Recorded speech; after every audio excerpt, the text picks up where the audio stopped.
Hello, welcome to the Pursuit of Excellence with me, Anthony Beirudi. Need your help real quick. If you like the videos, hit the thumbs up button right below, and please subscribe to get access to our latest interviews. Hit the subscribe button right there.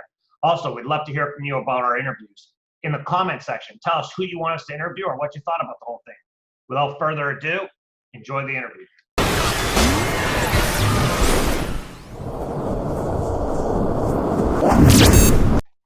We're very excited today to be joined by Rich Goulet. Thank you very much for joining us, Rich. Well, thank you very much for having me, Anthony. Fantastic. So let's go back in time. When did basketball kind of get into your life? Well, basketball has been in my life since I was a player Mm-hmm. at St. Thomas More. And then after that, I played in CYO leagues. But coaching got into my life when one night there was a knock on my door.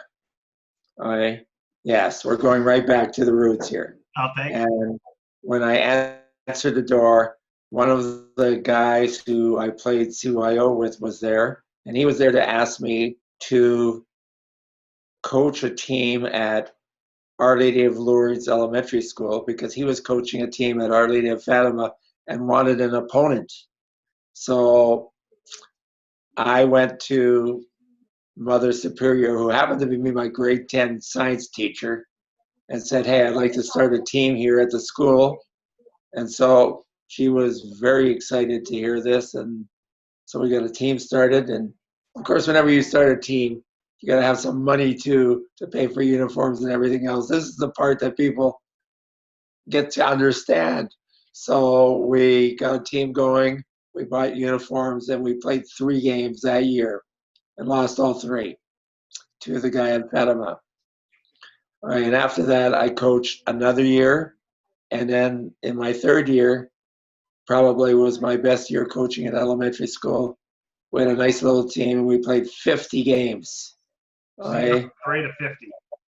50 games, and I wrecked my car driving to all these games.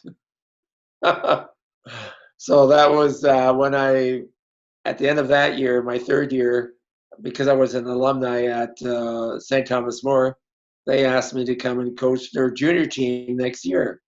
So I went and coached their junior team. And then I got a job at St. Thomas More the year after that because I was finished with my PDP and all that stuff. I did my degree at UBC, and then I did my PDP at Simon Fraser. And so started coaching junior at St. Thomas More one more year. And then something that should have happened. In the spring of that year, I think it was, I'm trying to think what year it was, 1970 or something like that. The senior coach, who was one of the Christian brothers, came and saw me and says, "Oh, you happen to be the senior coach next year." I said, "I'm not. I'm very happy at junior." He says, "No, you're the senior coach." And I said, "Well, why is that?" And he says, "Well, we're leaving the brotherhood. So all the brothers who were coaching basketball, the grade 8 coach, the grade 9 coach, and the senior coach, were all leaving the brotherhood to get married." Okay?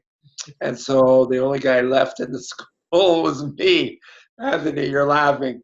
Okay, but that's good. That's funny. Yeah, go ahead. That is funny. So, I mean, with all the other stories you hear about Christian brothers, this is a little different one. Yeah. So I guess their high school sweethearts waited for them. There you go. That's the only thing I can You're not imagine. coaching a team. How old are you? You're like, what, 22 at this point? Oh yeah, I'm very young because I'm I was born in September. So I mean, like when I started coaching was 18. And so 18, 19, 20, 21, 22. I'm 22 at this time.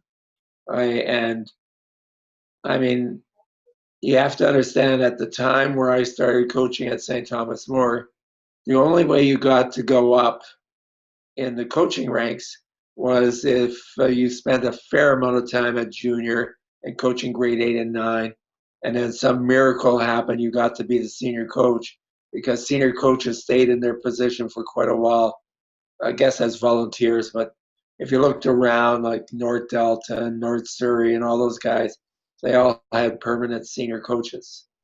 So I took on the senior team, and did it for 9 more years. And of course, the big thing I did at St. Thomas More as well was win its first ever championship in sports. So in 1975, 1976, with a nice bunch of kids, we won the BC championship. Now in 1975, we hosted the BC championship. So it was easy to be in it. And you know what? It was an interesting tournament because we didn't play, of the teams we played in the tournament, we didn't play any of them during the year. Right. It was the first time we met them. Yes. Hello. Morning. Morning. So we are the. Okay, so you make the tournament because you're hosting, and you hadn't played. Right. Continue. We haven't played any of the teams that we're matched up with, so that's good for our team because we lost everybody else that was in the tournament during the year. Okay, so we play these teams. Then we meet Shawnigan Lake in the final. And Shawnigan Lake had this one guy who was pretty good. His name was Ian Hidlay. No kidding. So we're playing Ian Hidlay's team in the final. And, you know, it comes down to the last shot. And Joe Thierman, everybody knows Joe Thierman, worked with the BC High School executive for years. He scores the last basket to put us up by 1, and the place just goes thunderous. Okay, it's like the roof is lifted.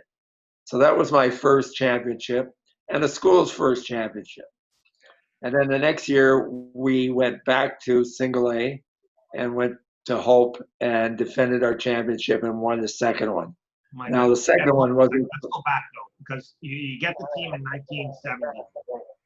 And you never coached senior before. That's got to be a big jump from junior to senior, especially back then when, like you said, it was. Oh yeah. There was a lot of people and they were locked in.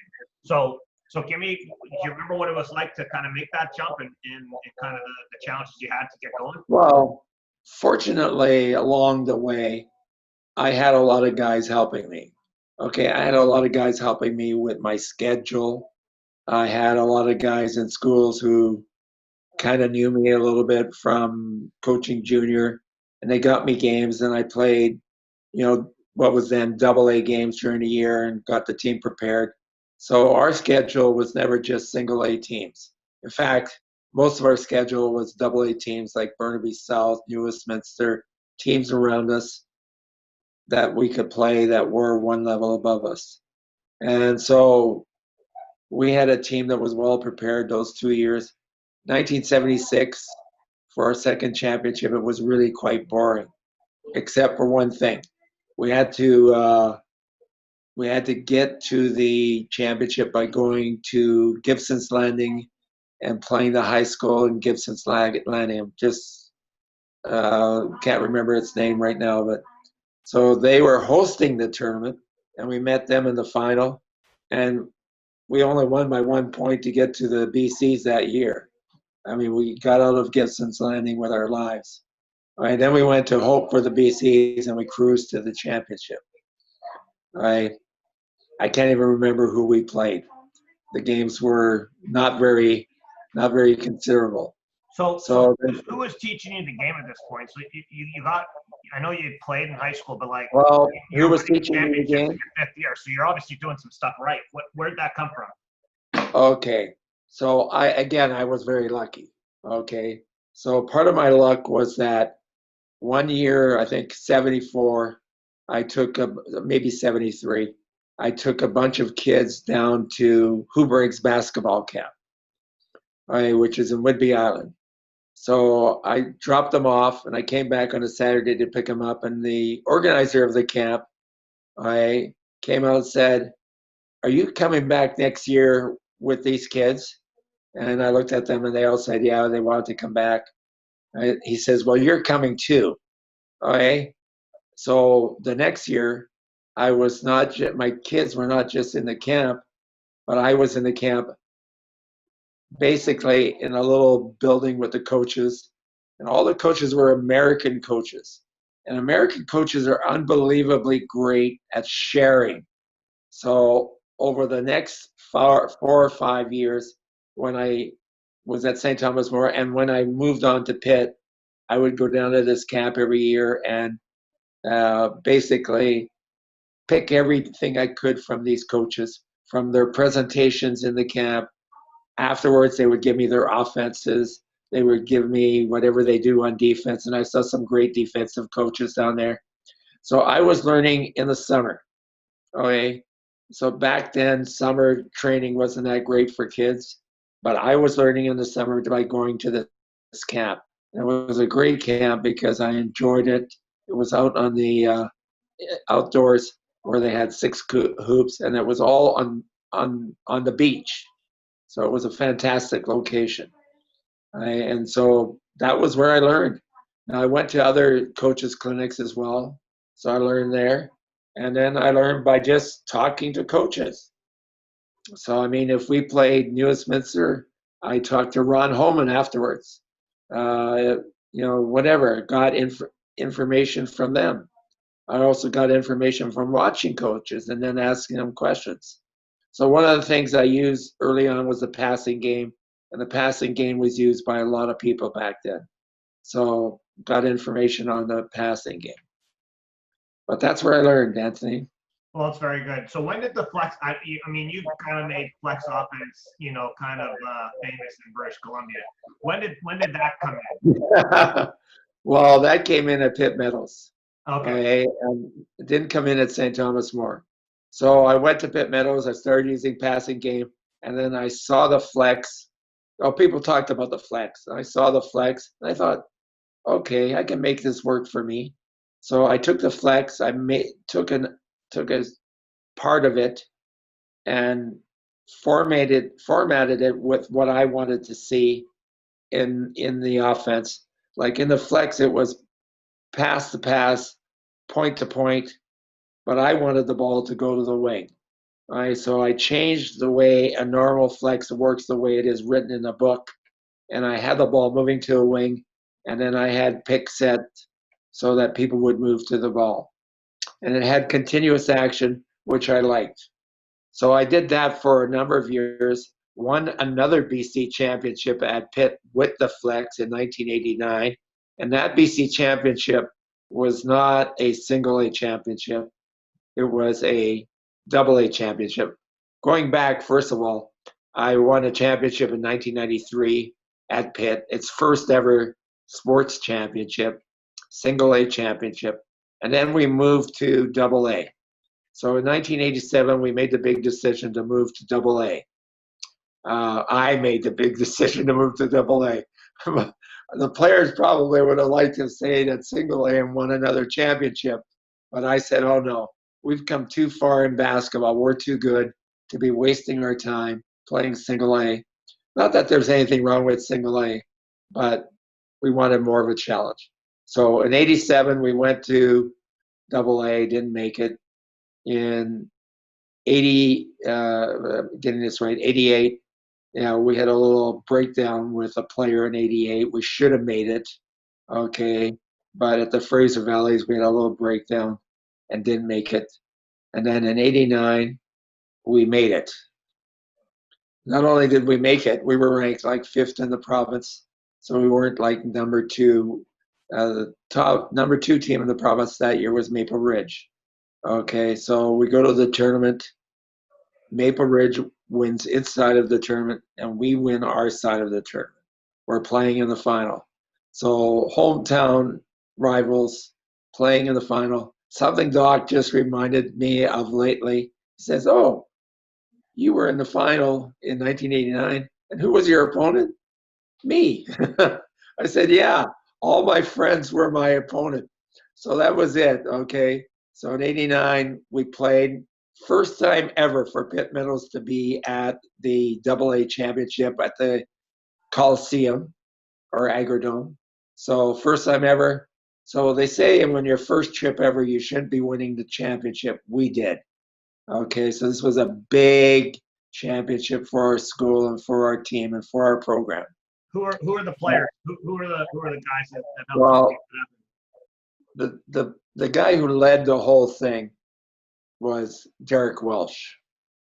I don't know if you saw Derek or remember Derek. See him, but I've heard the name. Okay. one of the sweetest passers you could ever see. Good defensive player, good athlete, could read the game, could make his players look great with a pass. So, I mean, hey, he was the team. Fantastic. Okay, so now we just, we were talking about the flex, we were talking about St. Thomas More. By the time you ended up leaving St. Thomas More, your teams actually got very, very good.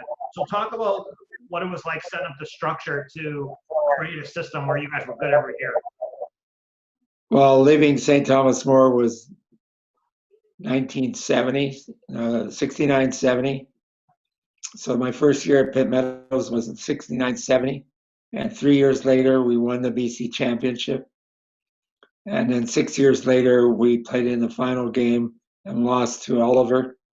And that's when I decided to go up a level to AA. So that was 1987. And 3 years after that, we made it to the BC championship. We were a Cinderella team. So we weren't expected to win the tournament. We're kind of like an unknown. Pitt Meadows had never been to the tournament ever before. And, I had to kind of quell the talk that, oh, you can win an A championship, but winning a AA championship, that was something completely different. Right? And of course, we all know that if you're coaching, you're coaching. It doesn't matter what it is, what level it is, you're coaching. Right? You're teaching, you're instructing. And about that time, a couple things happened. One, I did start the flex at Pitt Meadows. So in the mid 80s, we started doing the flex. And in 89, when we won the BC championship, that was the only offense I was running. I was running a zone offense if you played zone against me, and I was running the flex, period, nothing else. Okay, and it worked beautifully. But there was another thing going on in the 80s. I became the provincial coach. So in 83, 84, 84, 85, I coached a BC under 16 team. Now, a BC under 16 team didn't exist. So basically, it was the precursor to the under 15 team. I had the under 16 team. Half the boys were 16, half the boys were 15. We went to Phoenix and we represented BC at the Western Canada Championship in 85, I believe it was. And, we're in a team with, I believe, J.D. Jackson, and was quite a team. So we went to, I think, Regina for the championship. We managed to play in the final against Alberta. It was a very memorable game. It was a Sunday afternoon final, and it went 4 overtimes. Oh, my God. Oh, yeah, the game felt like it was forever. The only difference was that Alberta, who we were playing, had fouled everybody out except one guy on our bench, and so did we. So we're grasping for straws at the end of the game. They had a 6'11" kid that they decided not to play in the game. So when it came down to the final overtime quarter, they put that kid in, and they won because he was 6'11". Right, so that was the difference. A very memorable experience. I remember getting out of that, and I was exhausted. Right, but it was good. It was a good experience. So then I did the team again the next year, and the under 16 team, and then in 88, I think it was, I got the under 17 team, and it's 87 and 88. And of course, coaching the team at that level, you're traveling to Phoenix, and then I think Las Vegas started to come in. Oh, I think it was still Phoenix back then. That was one, I think I had Ron Putzi one of those years. And we went down to Las Vegas, to Phoenix, I believe it was. And we were 5-1, a really respectable record against American teams. Of course, one of the guys I had on my team was this guy named Corey Painter from North Vancouver Island there, the fishing town by Campbell River. And he knew how to play against Americans. So we were standing out with him as a guard and the other guys like Putsy and whatnot. Good team, great team.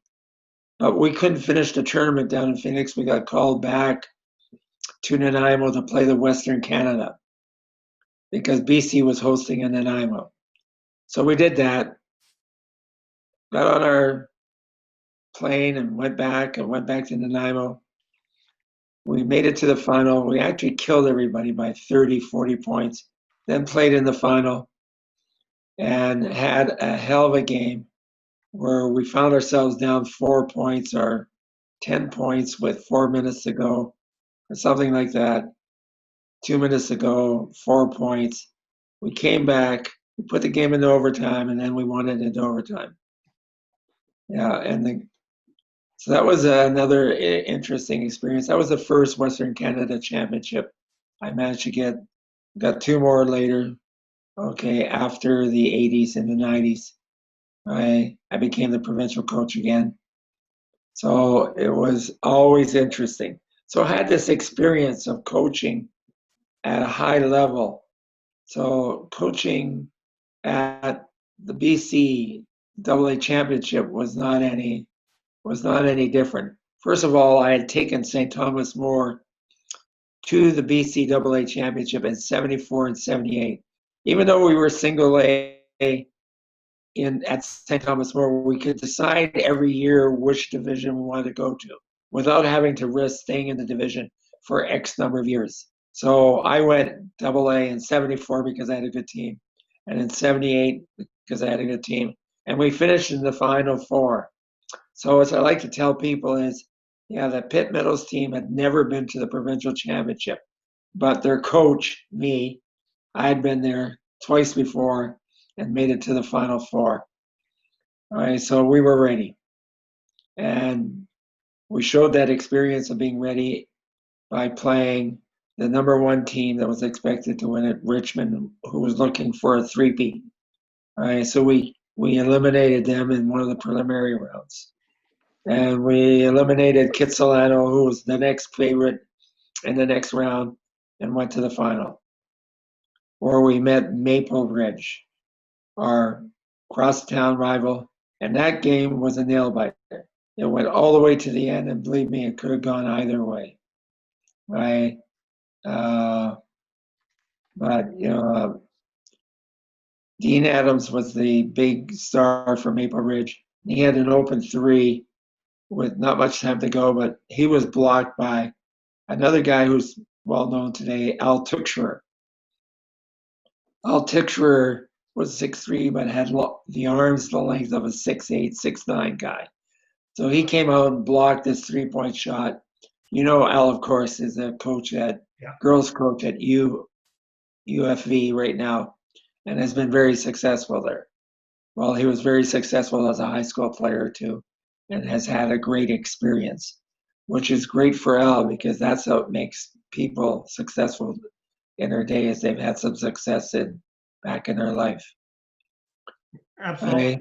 So you're coaching. You're getting a chance to coach some of the best players in the province on the provincial team. Who was the first player that stuck out to you as being like just a different level than everybody else? Well, JD Jackson, of course. So the JD first year you got Jackson. the provincial team, you were like, holy smokes, I got it. This is Well, no, JD Jackson didn't actually play the first year. He played the next year. Okay. But that's all right. I'm trying to think who was on the team the first year that I did the under-16 team. A lot of good players, but nobody really stands out that I can remember. And 88, the next year, which is the year to the provincial championship that we won, I had Prentice Lenz. Okay, everybody knows Prentice at MEI. Or no, I guess he's at Abbotsford. Well, he played at MEI and he's at Abbotsford now, right? Yeah. Yeah. I also had 2 of my own players, Derek Welsh and Dan Beebe, on that team. And I had players from Vancouver College, and I had a boy from Kitsilano. I'm trying to remember, Akron Eager. Akron Eager was the best player in the province. unfortunately, the next year, he was visiting his mother in the Caribbean. I don't know what kind of a trip they were on. They went sailing and they were never heard of again. I You heard about that, right? No, of course. No. Just So they disappeared. went. I don't never heard of again.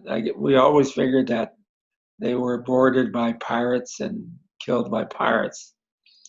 So Akron Eager never made it to its final season. Okay. Yeah, I know. Because Kitsilano with Akron Eager would have been in the final that year. But so it was tough on the Kitsilano boys. I never saw so many boys cry after losing a semifinal game. They were really in tough. So let me ask this question. So you got the program rolling at Pitt Meadows. Were there a couple players that really made a difference in your culture that were like, I'm in there in the morning every day. I'm staying late at night. Okay. So Anthony, I gotta make one thing clear. I am not a morning person. Okay. And my players were never morning people because I was never a morning person. This whole idea about getting there early in the morning and doing practice with players and everything else, that is not me. I practice after school or at night, and that was it. And it was mostly team practices, not individual practices. If a kid wanted to come into the gym in the morning, it was open at, I don't know, quarter to eight or 7:30 or something. They could come in. The principal would probably give them a ball, but it was up to them. I didn't demand that. I didn't get there in time to supervise that. I am not a morning person. So if people tell you you can't win without being dedicated in the morning, that's a bunch of BS. I Well, know you I got to hear get these. dedicated at some point. So did you have guys that would just stay in the gym all day after school then? Were there guys that just never Oh left? yeah, guys were in the gym. Yeah, I think that was one thing of the culture is that we had players, a lot of players playing, because I extended my teaching not just to the seniors. I went down and worked with the juniors, the grade nines, and the grade eights. In fact, after the season was over, I did all the coaching for all the teams because nobody else wanted to work in the off season. So I did the coaching for all the teams, and I got these guys were hooked on basketball. They would go in and work on their game and work on the shooting. So I mean, I ran a shooters camp, which was always well attended. I ran the team camp, which was Okay, I starting. want to get into team camp. Let's go back to shooters camp real quick though. So Okay. one thing about you is I have watched your teams play since 2001. Okay, so not as long as others, but long enough. And your team has shot the ball the same way. It's very structured, it's very fundamental, and it's usually done properly. What was the process to make that happen? Well, one, selling the fundamentals and what it meant, going through, hand position on the ball, elbow position, lifting the ball. I think lifting the ball is very important. Okay, so you catch the ball, you got to lift in form. All right, that's very important. So we did that during the year, but then we got to do that at shooters camp as well. 4 days, 3 hours a day, repetition, repetition, repetition, just on the fundamentals of shooting camp. And it was a lot of repetition from 5 feet, 6 feet, 7 feet, working our way back to 8 feet, 9 feet, not just shooting threes or, 18 footers. That was done eventually. But so the process was to get the fundamentals down and then to get them shooting. So we did a lot of shooting in practice. So once I would get the flex organized and all that, I had drills, 5-minute drills in shooting that repeated what they were supposed to do. And it was competitive also. So we'd compete against each other. So that developed shooters. I mean, even going back to the Thomas More days, I had shooters there too. So I actually went to Pitt camp, I think probably starting in 2000, so like 2000 to 2003.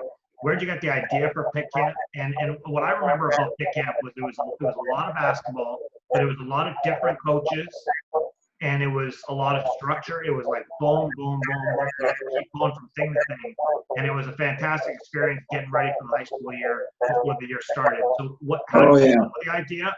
And kind of give me the rundown of what happened there. yeah. It's too bad today that we don't have a team camp like we had at Pitt Meadows. The idea of a Pitt Meadows camp, I don't know. I guess I went to an American camp or a Canadian camp with Marv Harshman where he did a team camp. And so we wanted to continue that.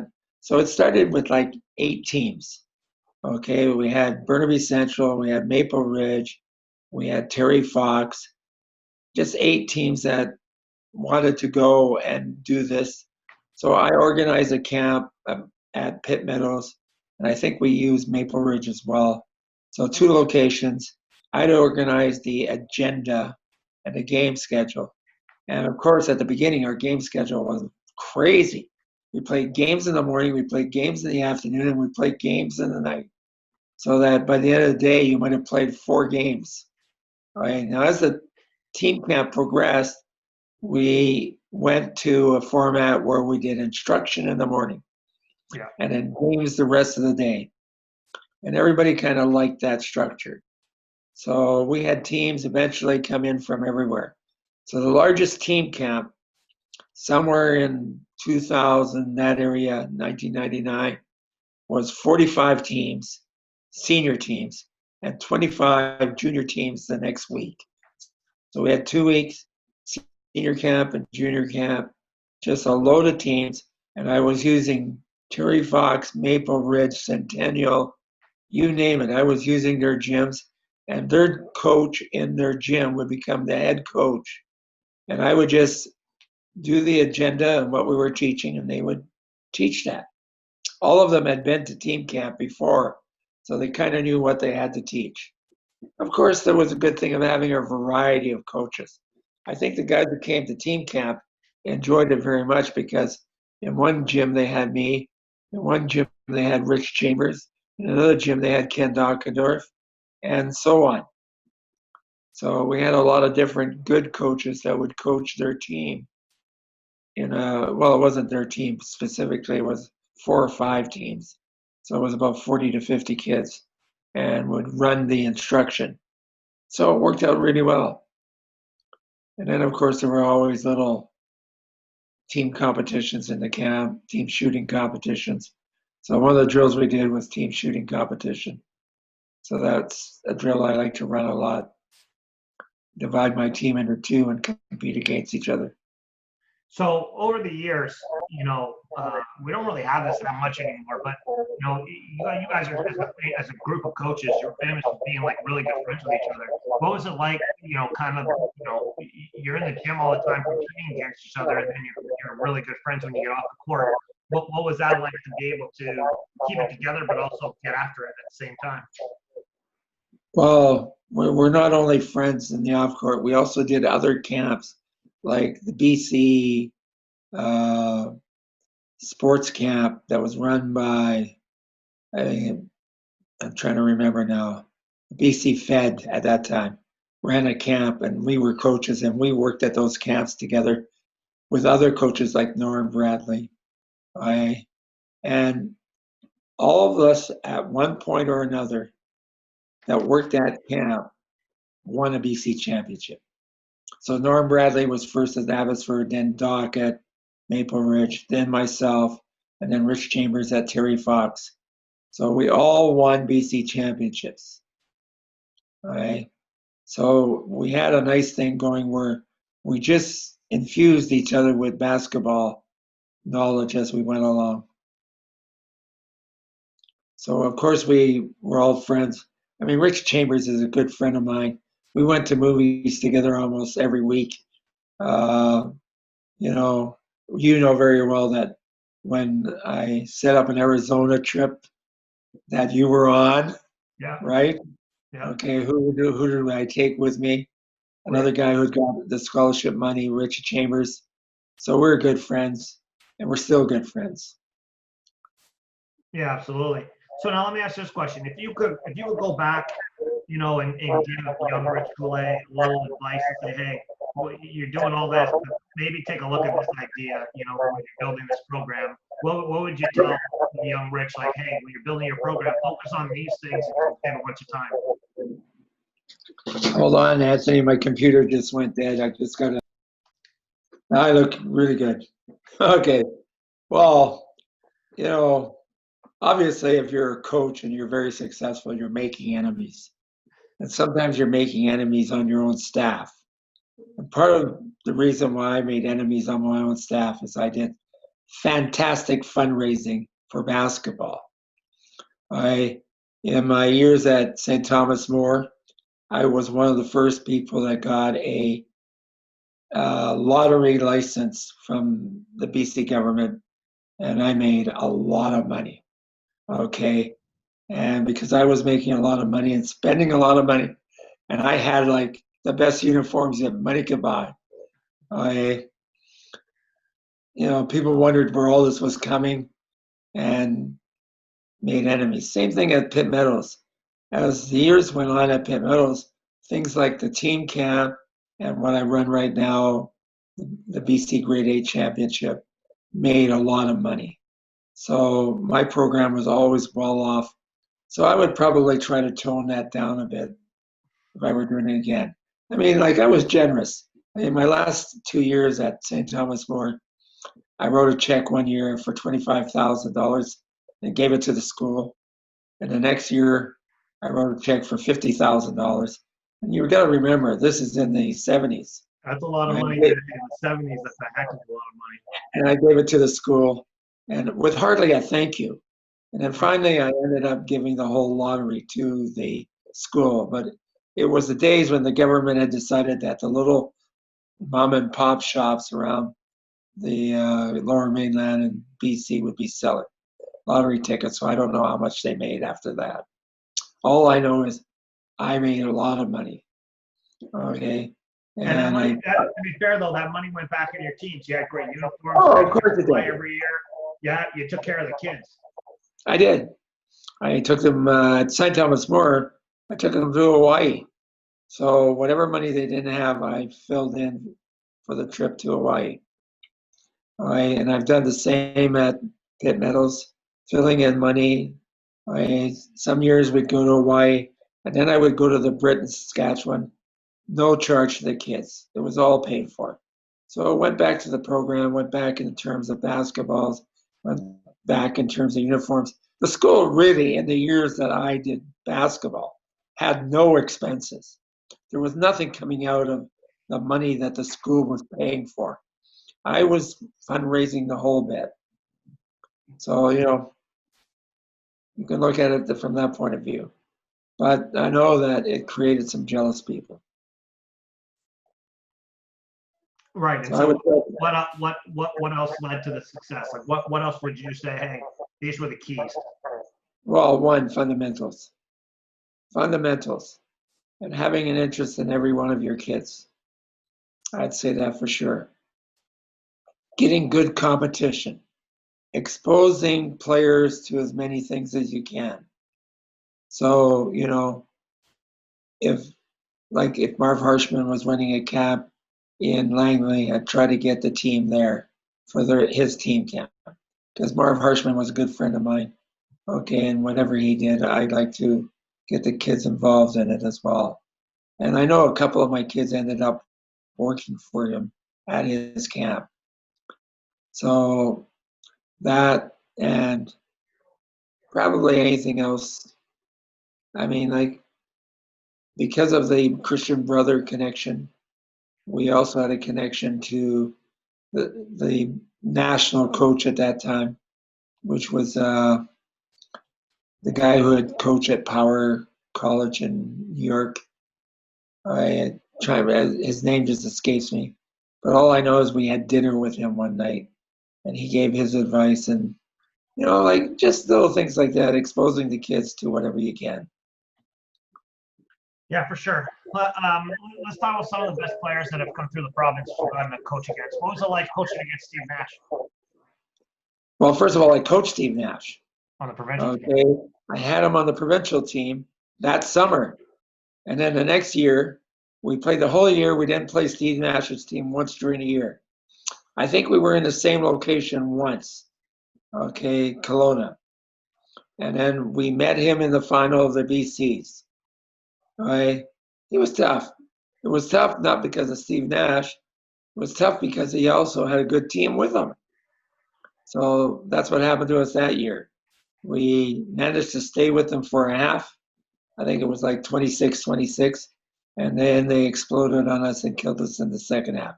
But we had a very tough tournament. We were always on the tough side of the draw.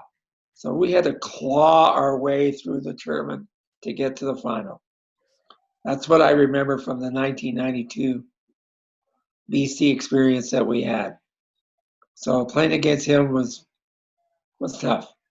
They always had a memory that's sharp. Your memory's way better than mine is, and there's quite a bit age difference between the two of us. I mean, you're throwing dates at me from 1970, 1980. Like you're giving me back dates, and I'm very impressed by it. Have you always had that? Well, one, I coached through many decades. I'm old. I'm 74 years old. My birthday is this Sunday. Oh, congrats. Fantastic. Well, thanks. So, I can count my experiences in basketball by the decades. The 70s was my introduction to coaching at St. Thomas More.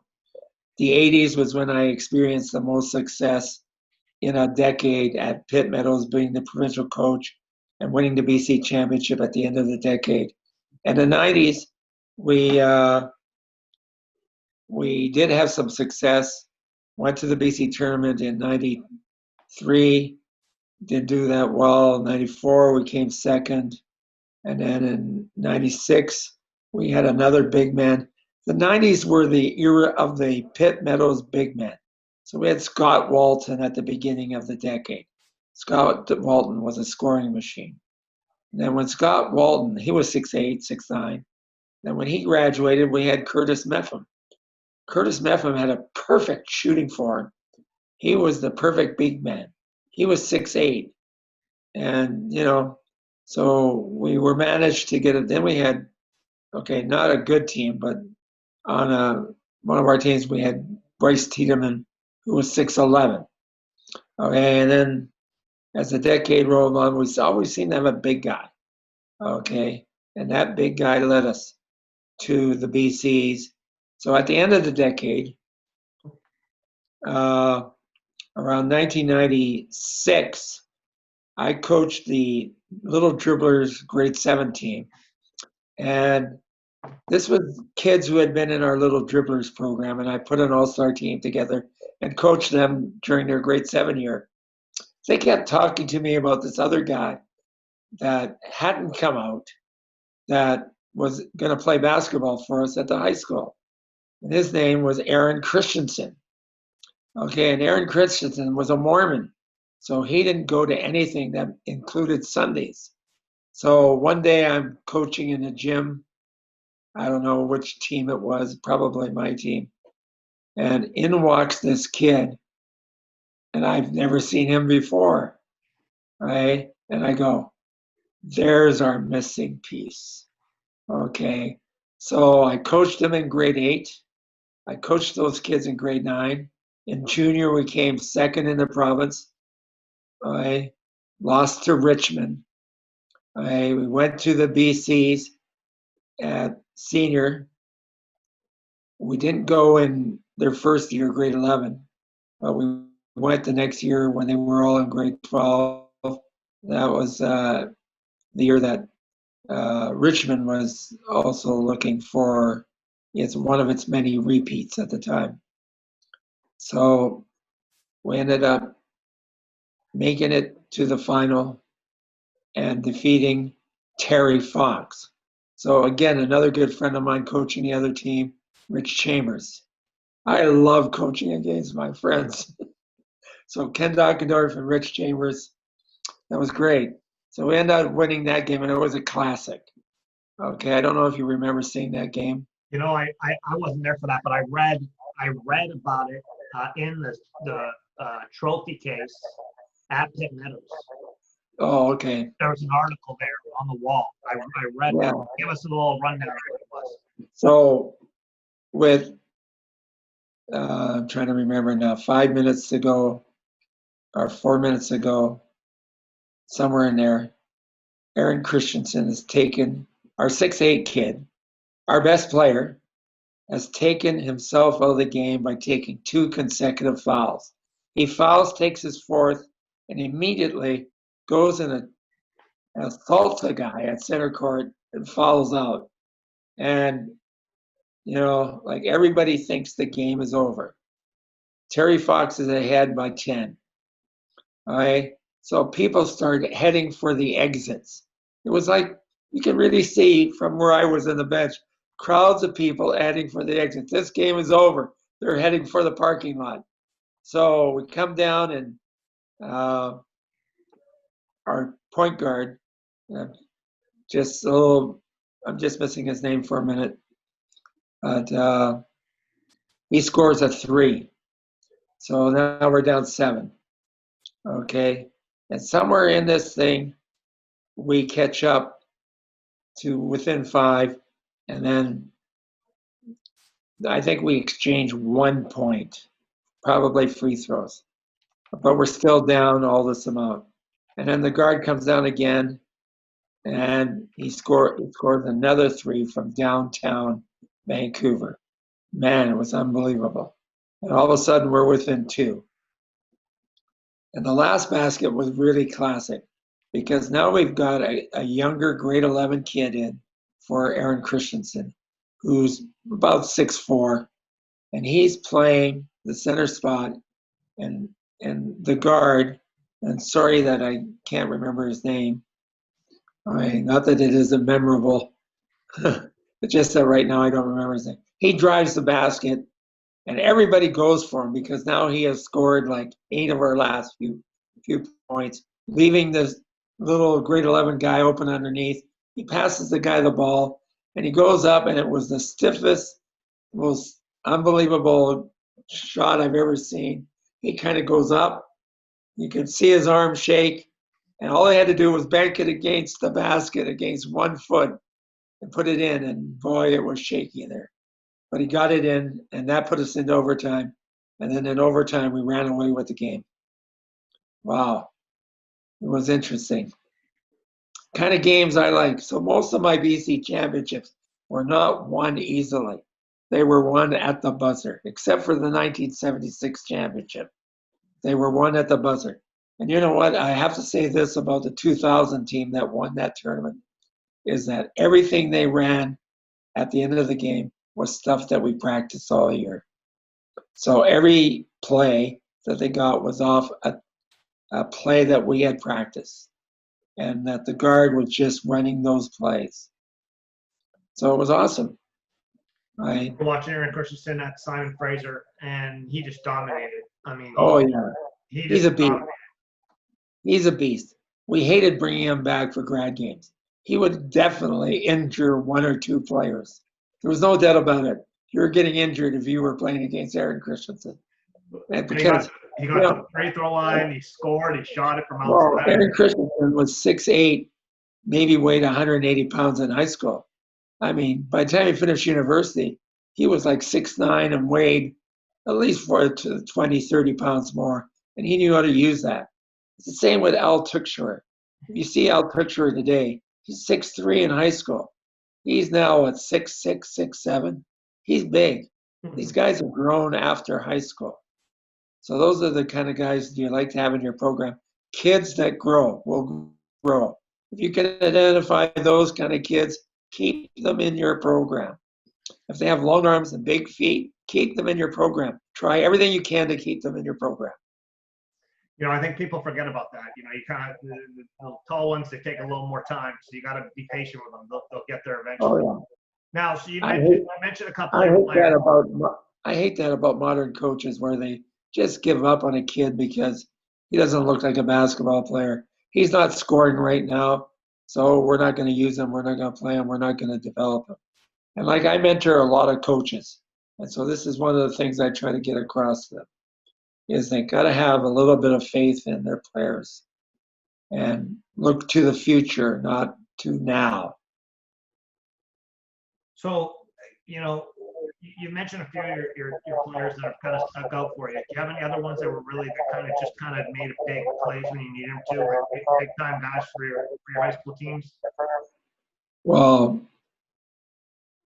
Mike Elaine was the guy who won the semifinal that year in 2000 and was very conspicuous in the final.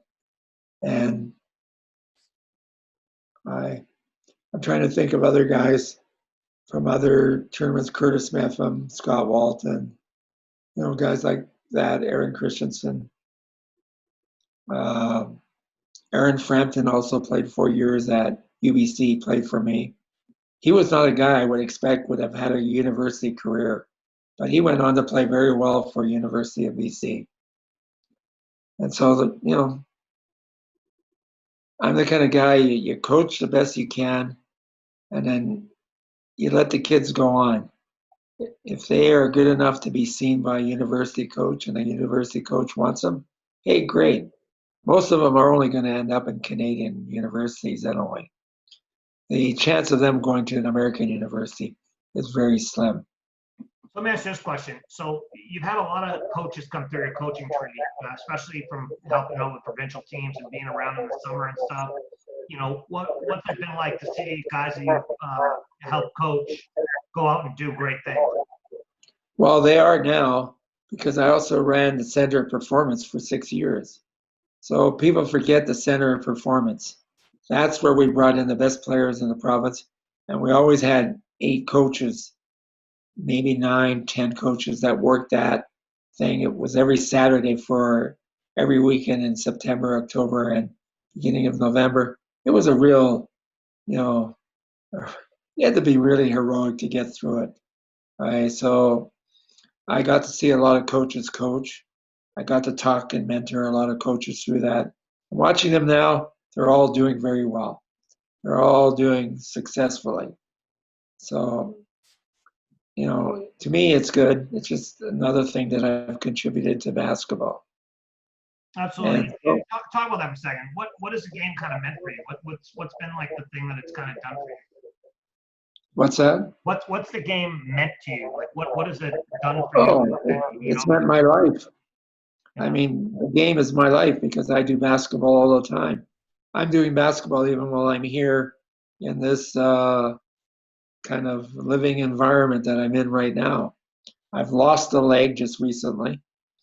I'm in a different environment, but I still think basketball. To me, it's a way of life. It's a spirit of life. You get out there and you inspire people just by what you do.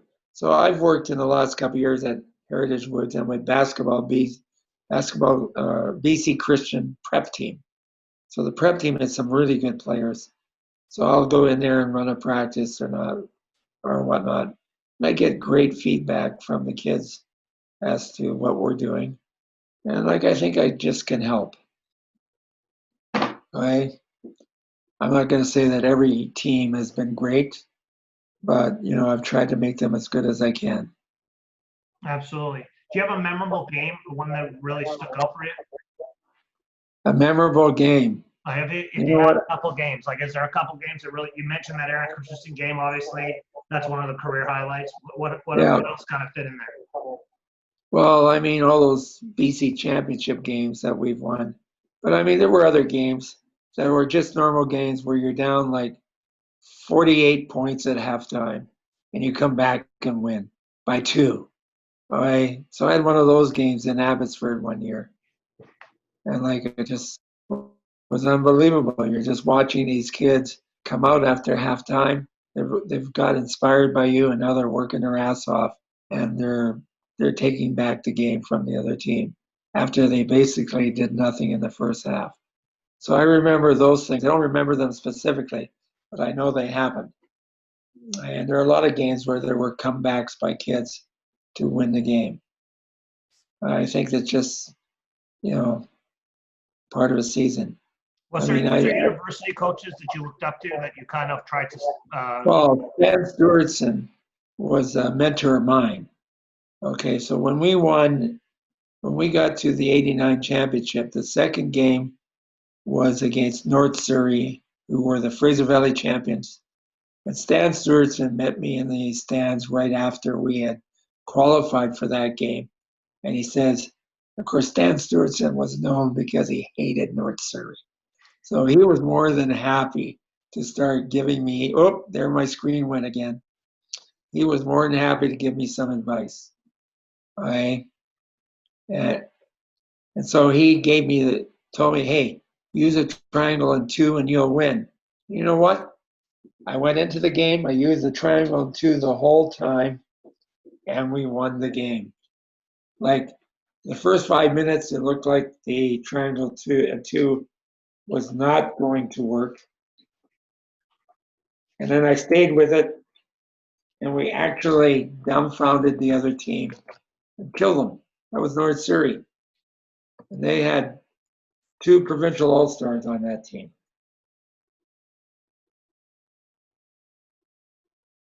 So Stan Stewartson would have been one of my mentors. Do you have another one that helped you out when you were younger? Or did somebody give you a little passion when you were younger? Like, I have a couple of people when I was in elementary school. They kind of showed me the game a little bit. Do you have somebody like that kind of made a huge impact? Well, not that he gave me a lot, but he was there for me anyway. John Kutnikoff. Okay. You know who John Kutnikoff was, right? I've heard the name. I don't know him now. Right, John Kutnikoff was the first coach at Simon Fraser. Okay. He had a mental breakdown, so he didn't coach. You know, that's what coaching does to you. I got a question for you. I've been getting into arguments with people about the other thing was, sport. I just want to tell you that John Kutnikoff, when I was at St. Thomas More, had coached a lot of my kids at St. Francis de Sales Parish because he was at that parish. Trying to get your picture back here. So what about, you know, who was the biggest rivalry you thought we had in our province from a university standpoint? Were you a UBC UVic or SFU UBC? I've been trying to have this conversation with people. Who was my biggest one? No, not your biggest rival. Like watching the games. Who were the two? If you could go watch 2 universities play at their highest level, who were the biggest? Well, at different times, I had a different favorite. So Bruce Enns was at UBC. Bruce was also a mentor of mine. I always talked basketball, always talked everything. So I'd go and watch his team, cheer for his team. And then I would have like Stan Stewartson at Simon Fraser. I'd go watch his teams or anybody else who coaches Simon Fraser. Then I would cheer them on. But to me, those were the games that I watched. Living in Coquitlam, it was easy to get to Simon Fraser. So I probably went to a lot more Simon Fraser games than I went to UBC games. Making the trip out to UBC from Maple Ridge became a long trek. Absolutely. Before you know it, it's an hour and a half. Yeah. So you've lived a life basketball field. Any regrets or things you would do differently? No, I wouldn't do anything differently. I think I've been charmed. I've been, I've got 5 BC championships, which is tied with Bill Disbrow for the most in the province. I've managed to take the team to the top.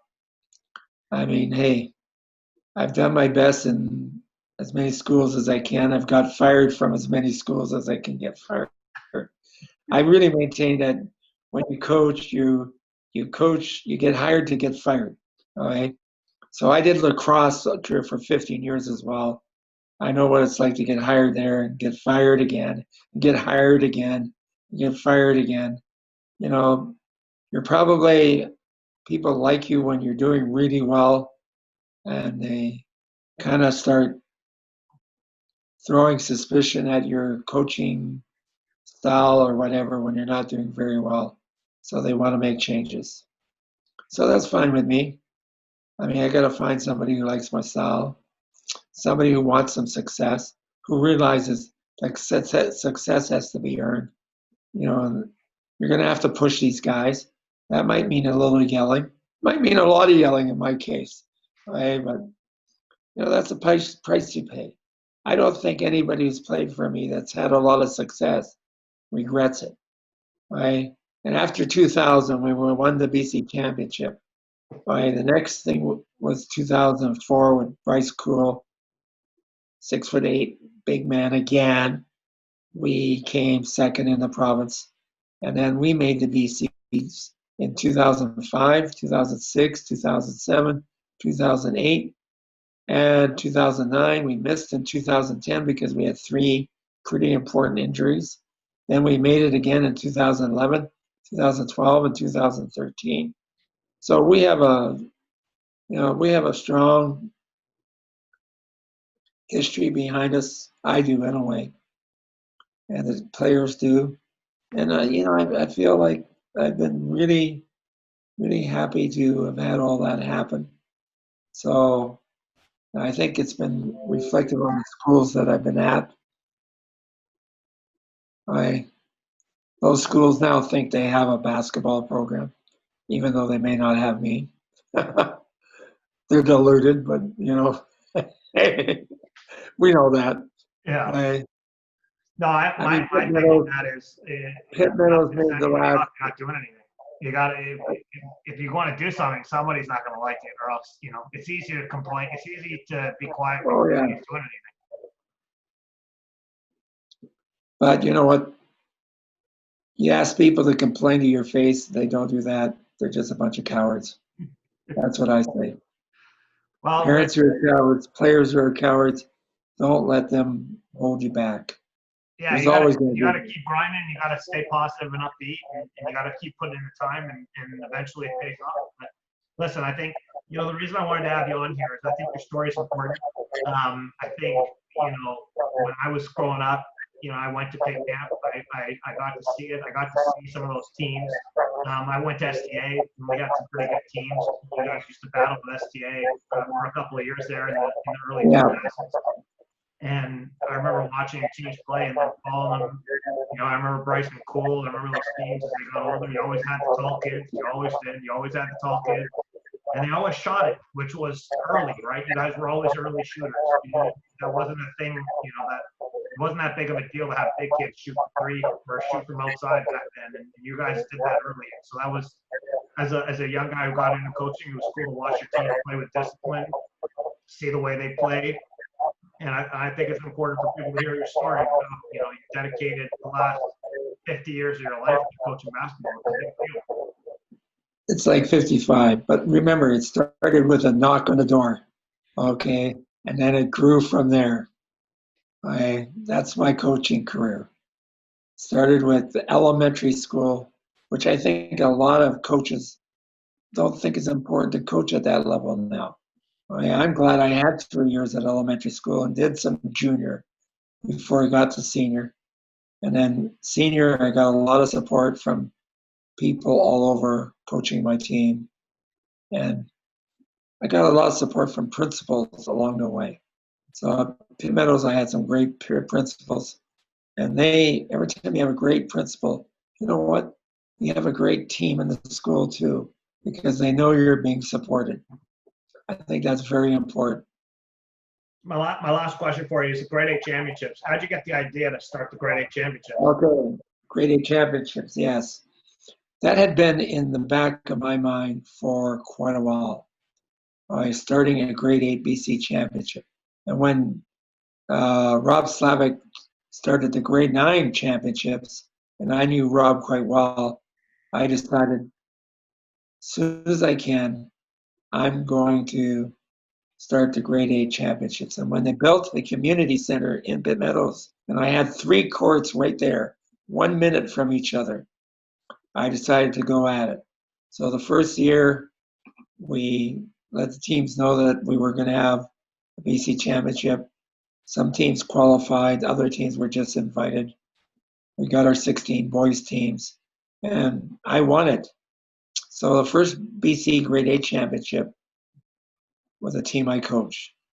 And Pitt Meadows won again 2 years later. And then after that, the tournament just got so big, and the caliber of basketball is so high that you've got to start in grade 4 now if you're going to win that. If you're going to win that championship, you got to get your players going really early because the level of basketball is unbelievable. And in the third year, we added the girls. We were going to add the girls in the second year, but we had teacher strikes and everything else. We decided it might not be smart to start them that year. So we waited a year. And the girls added a lot to the tournament. So we have 16 boys team and 16 girls teams, and a different host right now because I'm not at Pitt Meadows anymore. So MEI is the host right now. They did a fabulous job with their 3 gyms right there on their campus last year, and they're going to do a good job this year coming up if we have a season. Right? But it's been a wonderful thing. I think you see the most enthusiasm you've ever seen in kids. They just love it. They just give it their all. And like I said, you're not going to walk into the grade 8 championship with an ordinary team. If you want to win it, you got to come prepared. And the teams that are the most prepared are the teams who have some history of grade 4, 5, 6, 7 preparation over a couple of years. It's like getting your provincial champion at high school. If you're not preparing for it in grade 8, by getting your kids ready for grade 8, grade 9, junior, senior, you're not going to be ready to win a BC championship. Yeah, absolutely. Well, listen, it's been a pleasure to have you out today. I appreciate you taking the time and making the effort. I'm excited for your 75th birthday this weekend. Congratulations on that. And, I saw you out on the court, I don't know, a month or two ago out at Pitt River working with a kid working on shooting. And, Yeah. you know, That was a kid from Riverside. there you go. And you still got it. So it's great to have you. Thank you so much for joining us today. Well, we'll see what I do with one. We will see, Anthony, what I can do with one leg. Yeah, we'll give it a shot. Take care. Okay.